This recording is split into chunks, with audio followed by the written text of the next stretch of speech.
I'm down in the area where the newer graves are. The stones sometimes are not as large. Some of them are not quite large, but they're smaller. And I guess gradually it became in disuse.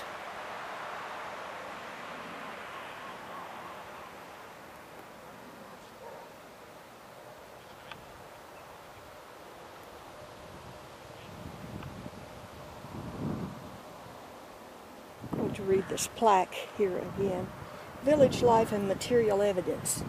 At one time, Lindholm Hojo had at least 2 separate villages.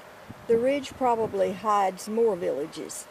The oldest settlement was found north of Lindholm Hojo and was dated from the 700s until the year 800. The settlement contained 5 wells with fine conditions for preserving wood and bone. Several longhouses and over 20 huts were buried with many traces of textile production. The site of the youngest village was south of the burial site, and here by this sign. The numerous cement blocks mark the posts and walls of the village houses. The long houses follow each other in chronological order, and people lived here from about the end of the 900s and up to the beginning of the 1100s. The drifting sand has protected the original refuge layers and revealed impressive finds from everyday life in the village. So what these are doing is marking the places where the houses were.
Apparently these are marking the places where they have found post holes. Would have indicated that a building was there. There are villages. They're scattered all over various places. Must have been a pretty big village, or several villages at different times.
I'll work my way up to the top where the older graves are.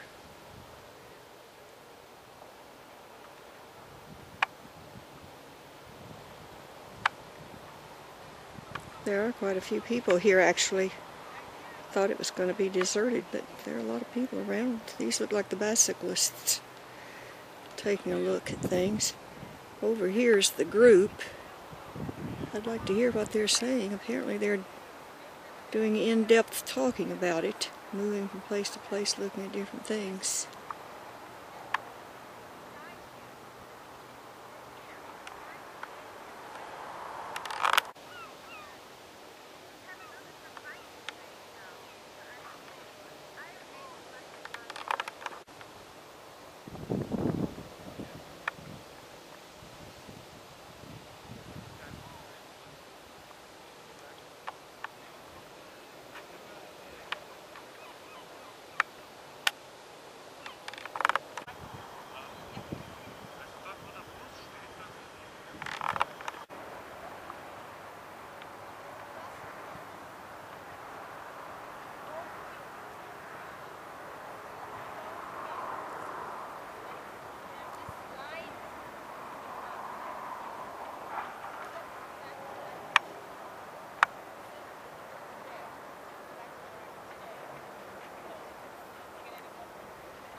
These smaller rocks here are glued in place.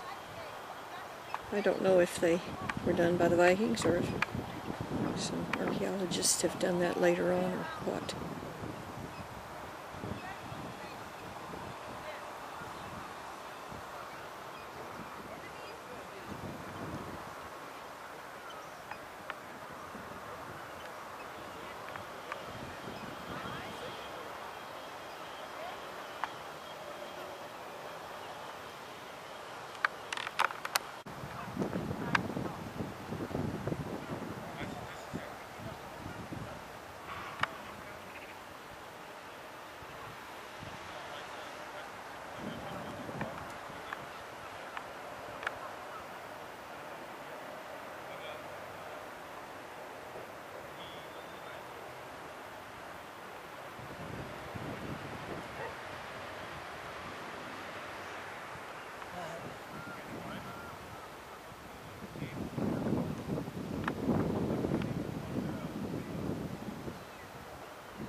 boat-shaped one.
A warrior's grave. The oldest graves with non-cremated bodies rarely have stone settings, but this is an exception. The grave is accentuated by a circular mound of earth, a circle of large stones, and a surface covered with flint blocks. The dead warrior had a single-edged sword called a long sax. The sword dates the grave to the 600s. He also took a dog with him to his grave. This was not unusual at Lindholm Hojo. Dogs have been found in 223 men's and women's graves. The bodies of the dead were dressed in their everyday clothes, and useful and personal gifts such as spindle whorls, knives, and jewelry accompanied them to the grave. During the cremation, the dead were placed on a large bonfire, and after the cremation, earth was thrown on the remains. In several cases, the families placed vessels of food for their loved ones' last journey.